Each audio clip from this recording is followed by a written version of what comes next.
Pieter Cleppe joins me from Brussels. He's the editor-in-chief of brusselsreport.eu. Thank you very much for your time there, Peter. Now, what do you make of Ukraine's claims that Russia is trying to apply what many are referring to as the Korean scenario to Ukraine, having failed to take the capital and depose of the legitimate government? Break down for us what this means. Well, it looks like Vladimir Putin is looking for a way out. I mean, I think it's very hard for him to pull out now because back in Moscow, people will ask, well, I mean, what is your trophy? And then he doesn't have anything really. So I think that's sort of the story he wants to sell, that he has been protecting Russians living in Ukraine and has been basically saving them from what he calls Ukrainian neo-Nazis, which is of course ridiculous, but I think I mean, it's sort of within the context of the propaganda Putin has been sprouting.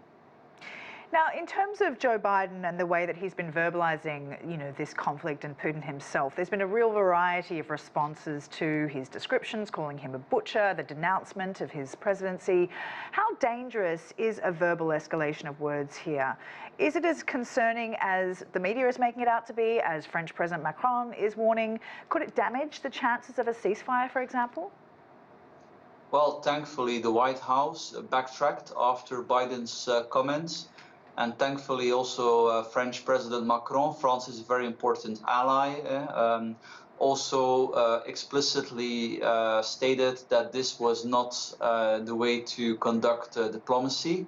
Now, I mean, it's all fine for analysts and journalists to call Putin what he really is, but unfortunately, diplomacy is lying for the good of your own country. And I think it's very important that the relations between Russia and the United States happen in a cordial manner, despite all the crimes that Russia is currently committing. At the end of the day, we will have to go back to the table. Putin is likely to be the discussion partner. We should always keep in mind that if he's replaced, which Biden suggested, that it's not guaranteed that it will be somebody better than Putin. It may well be somebody more hawkish, more dangerous, and we're talking about Russia, a nuclear armed state. So I think it's very important to be responsible in these kind of situations, and it looks like Joe Biden made a mistake here. Now, the next round of talks between Russia and Ukraine will be in Turkey. How far can these talks really go? We've just heard from Yolo Updavat, our reporter on the ground there, saying that Zelensky might offer an option for neutrality. That's a possibility. Is there any bandwidth for things to grow diplomatically here, or are we just too far gone now in this conflict? Well, at least it's good that Zelensky is saying that. I mean, it makes clear that the Ukrainian side is definitely pragmatic, because at the end of the day, there is no democratic support in Western Europe to welcome Ukraine into NATO. So to have a neutral Ukraine, which it actually was, may not be such a bad solution. However, then I think it's very important that Ukraine retains the means to defend itself, that it has a very capable defense. So I'm not sure if Moscow is willing to accept that. And again, going back, I fear at the end of the day, Putin will want to have some kind of face-saving arrangement. And yeah, it's hard to see how that could be granted to him. Perhaps the Sea of Azov, so basically the connection, the land connection between Crimea and the two breakaway republics in the east of Ukraine, but then the Russian military has not even managed to conquer that land connection.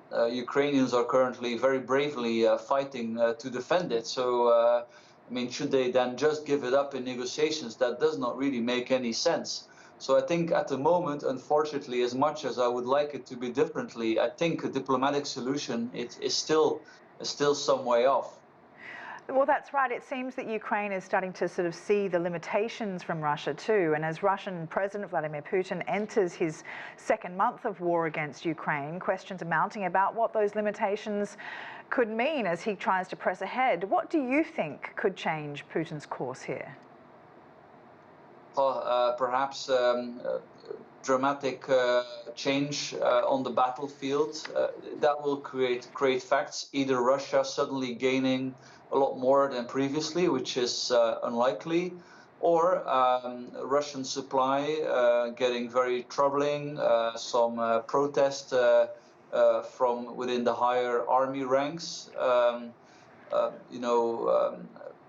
serving as a brake on the Russian war machine, which sort of effectively stops Russia's aggression, or at least freezes it. I mean, those kind of factors, I think, what actually happens on the battlefields are ultimately going to determine the scope for negotiations and the scope for concessions from both sides. All right, thank you for that. Pieter Cleppe there, Editor-in-Chief of BrusselsReport.eu. Appreciate it. Thank you. A major find among